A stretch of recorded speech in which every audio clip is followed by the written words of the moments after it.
Sri Kuberan TV நேயர்களுக்கு astro KS ஐயங்காரின் பணிவான நமஸ்காரங்கள். மாத பலன் விஸ்வாவசு வருஷம் புரட்டாசி மாதம் 17/9/2025 17/10/2025 வரலும் உண்டான காலகட்டம்.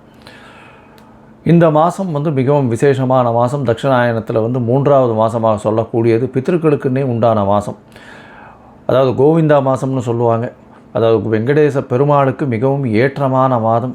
ஒவ்வொரு சனிக்கிழமையும் அதாவது இப்போ வெங்கடாச்சலபதி இது சேவிக்கிறது ரொம்பவும் பெரிய விசேஷம். திருப்பதியில் மிகப்பெரிய ஏற்றங்கள் நடக்கக்கூடிய காலகட்டமாக அமையும். இந்த மாதத்தில் கோல்சாரம்னு பார்த்தோன்னா காலபுருஷ தத்துவத்தின் 3வது ராசி அப்படின்னு சொல்லக்கூடிய மிதுனத்தில் குருவும், சிம்மத்தில் 5வது ராசியான சிம்மத்தில் சுக்கிரனும் கேதுவும், 6வது ராசியான கன்னியில் புதனும் சூரியனும், 7வது ராசியில் செவ்வாய் அதாவது துலாத்தில், கும்பத்தில் சனி வக்கரம் இருக்கார், ராகுவும் இருக்கார்.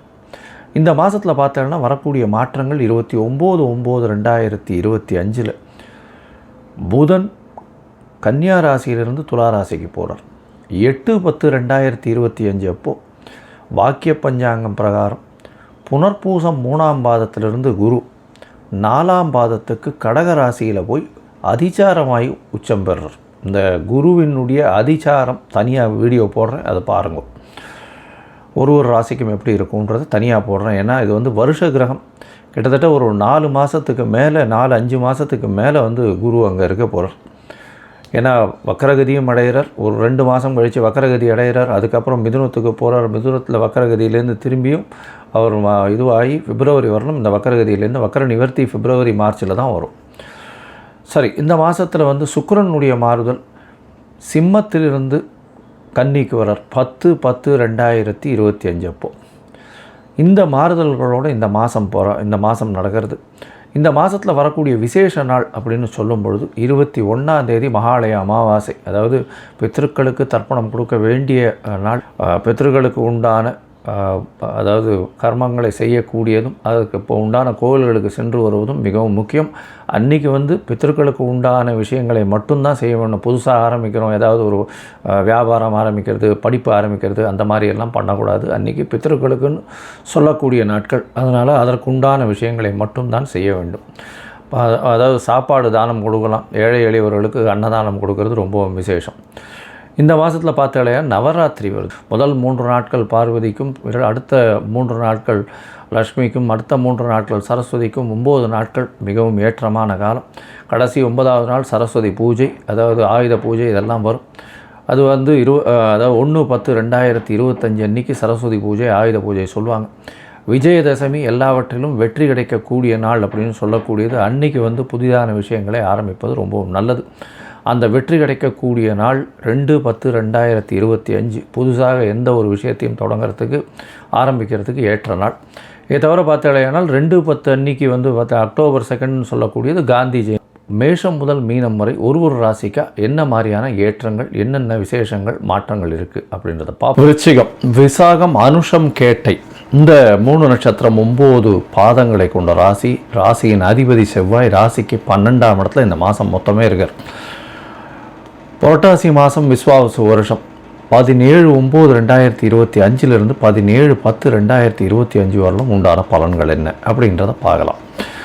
விருச்சிக ராசிக்காரர்களுக்கு ராசிநாதன் 12ஆம் இடத்துல இருக்கார், மறைஞ்சு இருக்கார். இதனால் என்ன அப்படின்னா ஒருவித மனக்குழப்பம் இருக்கும், மனசில் கொஞ்சம் பயம் இருக்கும். எப்போவுமே நம்ம செய்கிறது சரியா இல்லையா அப்படின்றது இருக்கும். தூக்கம் கெடக்கூடிய வாய்ப்புகள் நிச்சயமாக இருக்கும். அலைச்சல் வேறு அதிகமாக இருக்கும். ஏன்னா 4ஆம் இடத்துல சனி வக்கரகதியில் இருக்கார், ராகுவோடு இருக்கார். அதனால் அர்த்தாஷ்டம சனியாக இருக்கிறதுனாலையும் ராகுவோடு இருக்கிறதுனாலையும் கண்டிப்பாக தூக்கம் கெடக்கூடிய வாய்ப்புகள், அலைச்சல் இருக்கக்கூடிய வாய்ப்புகள், எல்லாத்திலையுமே அதிகமாக ஓட்டம் இருக்கக்கூடிய வாய்ப்புகள் மிகவும் அதிகமாக இருக்கும். சரி, இந்த மாதத்தில் பார்த்தேன்னா உங்களுடைய ராசிநாதன் 12ஆம் இடத்துல இருக்காருன்றது ஒரு பக்கம். இன்னொரு பக்கம் பார்த்தேன்னா மாத கிரகம்னு சொல்லக்கூடியது செவ்வாயை தவிர சூரியன், புதன் மற்றும் சுக்கிரன் இது எந்தெந்த கணக்கில் இருக்குது அப்படின்றத பார்ப்போம். சூரியன் ராசிக்கு 11ஆம் இடத்துல இருக்கிறார், பெரிய ஏற்றம். 11ஆம் அதிபதியும் அவரோட சேர்ந்து இருக்கார், நல்ல ஒரு ஏற்றம். அதனால் என்ன அப்படின்னா நீங்கள் நினைத்த காரியங்கள் நிச்சயமாக நடக்கக்கூடிய காலகட்டமாக அமையும். எது நினைக்கிறீங்களோ அதில் நிச்சயமாக கண்டிப்பாக உங்களுக்கு அச்சீவ்மெண்ட் வரும். நீங்கள் எடுத்த காரியங்கள் சீராக நடைபெறும். லாபங்கள் உண்டு. தொழிலில் அதீதமான லாபங்கள் இருக்கக்கூடிய வாய்ப்புகள் உண்டு. உங்களுடைய ராசிக்கு 10ஆம் அதிபதி 11ஆம் இடத்துல, 11ஆம் அதிபதி 11ஆம் இடத்துல மூத்த சகோதர சகோதரிகள் மூலியமாக நல்ல ஒரு ஏற்றம் கிடைக்கக்கூடிய காலகட்டமாக அமையும். இந்த மாதத்தில் பார்த்தாலேனா உங்களுடைய ராசிக்கு 10ஆம் இடத்துல 12ஆம் அதிபதி இருக்கிறதுனால சிறு சிறு செலவுகள் உங்களுடைய தொழிலுக்குன்னு செய்ய வேண்டிய காலகட்டாயமாக இருக்கும். வெளியூர் வெளிமாநிலம் சென்று வரக்கூடிய வாய்ப்புகள் நிச்சயமாக இருக்கும். தொழிலுக்குன்னு புதுசாக தொழிலை எக்ஸ்பேண்ட் பண்ணக்கூடிய வாய்ப்புகள் நிச்சயமாக இருக்கும். வெளிநாட்டிலிருந்து வெளி மதத்தினர் மூலியமாக அந்த மாதிரியான பணங்கள் வரக்கூடிய வாய்ப்புகள் நிச்சயமாக உண்டு. இந்த மாதத்தில் பார்க்கும்பொழுது குருவும் மாறுதல் அடைகிறார். அதாவது வருஷ கிரகம்னு சொல்லக்கூடிய குரு 8ஆம் இடத்துலேருந்து 9ஆம் இடத்துக்கு வரார். இது ஒரு பெரிய ஏற்றம். உங்களுக்கு பார்த்தோன்னா நல்ல ஒரு ஜாக்பாட் அடிக்கக்கூடிய காலகட்டம்னே சொல்லலாம். அதுவும் 8/10/2025 அப்போ பார்த்தேனால் குரு அதிச்சாரமாகிறார். அதிச்சாரமாகுது அப்படின்னா கடகத்தில் போய் உச்சம் பெறக்கூடிய காலகட்டம். அவர் உங்களுடைய ராசிக்கு 2-5 அதிபதினு சொல்லக்கூடியவர். தனஸ்தான அதிபதி, அதை தவிர புத்திரஸ்தான அதிபதி, புத்திர காரகனும் அவரே, தன காரகனும் அவரே. அதனால் உங்களுக்கு பார்த்தீங்கன்னா அவர் போய் 9ஆம் இடத்துல போய் இருக்கிறதுனால அதீதமான பணம் வரக்கூடிய வாய்ப்புகள் உண்டு. உங்களுடைய பாக்கியங்கள் பெருகும். என்ன சார் பாக்கியம்னா என்ன, அதன் மூலியமாக பணம் எப்படி வரும் அப்படின்னா உங்களுக்குன்னு பார்த்தீங்கன்னா ஒரு பெரிய பொசிஷன் வரக்கூடிய ஏற்றங்கள் வரும். உங்களுக்கு பதவி உயர்வு, உங்களுக்கு இவ்வளோ நாளாக வெயிட் பண்ணிட்டு இருக்கக்கூடிய பதவி உயர்வுகள் டபால்னு வரக்கூடிய வாய்ப்பு உண்டு. அதை தவிர பார்த்தாலேயானால் இந்த விருச்சிக ராசிக்காரர்களுக்கு படிப்புக்குன்னு வெளிநாடு போகணுன்னு பார்த்துருந்தாங்கன்னா நிச்சயமாக படிப்புக்கு வெளிநாடு போகக்கூடிய வாய்ப்பு உண்டு. உடல் நலத்தில் நல்ல ஒரு ஏற்றம் இருக்கக்கூடிய காலகட்டம். தந்தையின் உடல் நலத்தில் நல்ல ஒரு ஏற்றம் இருக்கும். உங்களுடைய உடல் நலத்திலையும் சரி நல்ல ஒரு ஏற்றம் காணக்கூடிய காலகட்டமாக இருக்கும். இருந்தாலும் அலைச்சல் ரொம்ப அதிகமாக இருக்கக்கூடிய வாய்ப்புகள் மிகவும் அதிகம். இந்த மாதத்தில் பார்த்தாலேயானால் மாத கிரகம்னு சொல்லக்கூடிய சூரியன், செவ்வாய், புதன் மற்றும் சுக்கிரன், இந்த 4 கிரகங்களை வச்சு பொதுவாகவே சொல்லுவோம். இந்த காலகட்டத்தில் உங்களுடைய ராசிக்கு சுக்கிரன் 11ஆம் இடத்துக்கு போகிறார். 11ஆம் இடத்துக்கு எப்போ போகிறார்? 10/10/2025க்கு போகிறார். இதனால் என்ன சார் விசேஷம் அப்படின்னா பரிவர்த்தனை யோகம் அமையிறது.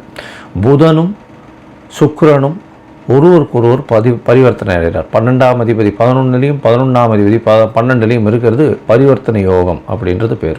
அதனால் என்ன அப்படின்னா சுப செலவுகள் வரும். அதை தவிர பார்த்தாலும் நல்ல ஒரு ஏற்றமான காலமாக இருக்கும். பண வரவிற்கு பஞ்சம் இருக்காது. தொழிலில் அதீத லாபம் வரக்கூடிய வாய்ப்புகள் நிச்சயமாக உண்டு. மொத்தத்தில் பார்க்கும்பொழுது இந்த மாதத்தில் உங்களுக்கு புரட்டாசி மாதத்தில் இந்த விருச்சிக ராசிக்காரர்களுக்கு உடல் நலத்தில் ஏற்றம் இருக்கும். இருப்பினும் மனக்குழப்பங்கள், மனசில் ஒருவித பயம் கிளேசம் இருக்கக்கூடிய காலகட்டம். உடல் உழைப்பு அதிகமாகும், அலைச்சல் அதிகமாகும், தூக்கமின்மை அதிகமாகக்கூடிய காலகட்டம். புதிய கடன் செலவுகள், புதிய செலவுகள் வரக்கூடிய வாய்ப்புகள் உண்டு. குழந்தைகள் மூலியமாக பெருமை, பணவரவிற்கு பஞ்சம் இருக்காது. வெளிநாடு வெளியூர் வெளிமாநிலம் சென்று வரக்கூடிய பாக்கியமும், படிப்புக்காக வெளிநாடு போகக்கூடிய பாக்கியமும் நிச்சயமாக வரக்கூடிய காலகட்டமாக அமையப்போகிறது. இந்த மாதத்தில் பரிவர்த்தனை யோகம் பெற்ற சுக்கிரனும் புதனும் இருக்கிறதுனால தொழிலில் அபரிமிதமான யோகம் இருக்கும். அதை தவிர தொழில் மூலியமாக பெரிய லாபம் வரக்கூடிய வாய்ப்பு உண்டு. தொழிலில் முக்கிய இன்வெஸ்ட்மெண்ட்ஸ் கொஞ்சம் அதிகமாக போடக்கூடிய காலகட்டமாக அமைய போகிறது. உங்களுக்கு தொழிலில் பார்த்தீங்களா நல்ல ஒரு ஏற்றம் இருக்கும். பல தொழிலில் மாறுதல்கள் செய்யக்கூடிய காலகட்டமாக இந்த காலகட்டம் அமைய போகிறது. உங்களுடைய ராசிக்கு பார்த்தீங்கன்னா எல்லா விதமான முயற்சிகளும் நல்லபடியாக இருக்கும். ஆனால் சில நாட்கள் இந்த முயற்சிகளை தவிர்த்து வைக்கிறது நல்லது. அந்த சில நாட்கள்னு சொல்கிறது சந்திராஷ்டம தினங்கள்னு சொல்கிறோம். இந்த சந்திராஷ்டம தினத்தப்போ சந்திர பகவான் 8ஆம் இடத்துல மறைஞ்சி இருக்கக்கூடிய காலகட்டத்தை சந்திராஷ்டமம்னு சொல்கிறோம். எதனால் அப்படின்னா மதிகாரகன் அதாவது மறைஞ்சி இருக்கக்கூடிய காலகட்டத்தில் தவறான முடிவுகள் எடுக்கக்கூடும். அதனால் சந்திராஷ்டமத்தப்போ கண்டிப்பாக அருகில் இருக்கக்கூடிய கோவிலில் போய்ட்டு உங்களால் முடிஞ்ச அளவுக்கு பசும்பால் வாங்கி அங்கே இருக்கிற விநாயகருக்கோ இல்லைன்னா அங்கே இருக்கிற கோவிலில் எந்த சாமி இருக்காரோ, பெருமாள் இருக்காரோ அவருக்கு அபிஷேகத்தை கொடுத்துட்டு வாங்கோ. இந்த சந்திராஷ்டமத்தின் தாக்கம் நிச்சயமாக குறையும். உங்களுக்கு சந்திராஷ்டமம் என்னைக்கு அப்படின்னு பார்த்தோமே ஆனால் 2/10/2025 அதாவது 12/10/2025 14/10/2025 வரலும் உண்டான நாட்கள். 12, 13, 14 அக்டோபர் மாதம். இந்த நாட்களில் வந்து புதிய முயற்சி வேண்டாம். வெளியூர் வெளிமாநில பிரயாணம் வேண்டாம். கொஞ்சம் ஜாகிரதையாக இருக்கிறது நல்லது. யார்கிட்டையும் போய் தேவையில்லாத பேசாதீங்க. பேசினீங்கன்னா அதில் ஏதாவது தவறான முடிவுகள் வரும். அது வந்து பிரச்சனைகளாக போகும். யாருக்கும் தேவையில்லாத ஹெல்ப் பண்ணாதீங்க. நீங்களாக முன்னும் வந்து பண்ணுறேன்றதெல்லாம் பண்ணாதீங்க. பொறுமையாக இருங்க. எஸ்பெஷலி இந்த சந்திராஷ்டம நாட்களில் புதுசாக போய் நீங்கள் எதுவும் வந்து நீங்களாக போய் இழுத்து விட்டுக்காதீங்க. பொறுமையாக இருக்கிறது ரொம்பவுமே நல்லது. அது தவிர பார்த்தாலேயானால் இந்த மாதத்தில் வந்து உங்களுடைய கோச்சாரம் நல்லபடியாக இருக்குது. இருந்தாலும் உங்களுடைய தசாபுக்தி அந்தரம் சூக்ஷ்மம் அந்த அளவுக்கு இல்லை அப்படின்னா அருகில் இருக்கக்கூடிய லக்ஷ்மி நரசிம்மரை போய் வணங்குவோம். லக்ஷ்மி நரசிம்மரை போய் வணங்கிட்டு அவருக்கு ஒரு துளசி மாலை போடுங்க. அதை தவிர வந்து பானகம் சமர்ப்பிச்சுட்டு வாங்கும். நல்ல ஒரு ஏற்றம் கிடைக்கும். உங்களுடைய வாழ்வில் மிகப்பெரிய மாற்றங்கள் வரக்கூடிய வாய்ப்புகள் இந்த மாதத்தில் நிச்சயமாக உண்டு. ஸ்ரீ குபேரன் டிவியை பார்த்தமைக்கு நன்றிகள். மேலும் இது போன்ற தகவல்களை தெரிந்து கொள்ள ஸ்ரீ குபேரன் டிவியை சப்ஸ்கிரைப் செய்யுங்கள். மறக்காமல் பெல் ஐக்கானை கிளிக் செய்யுங்கள்.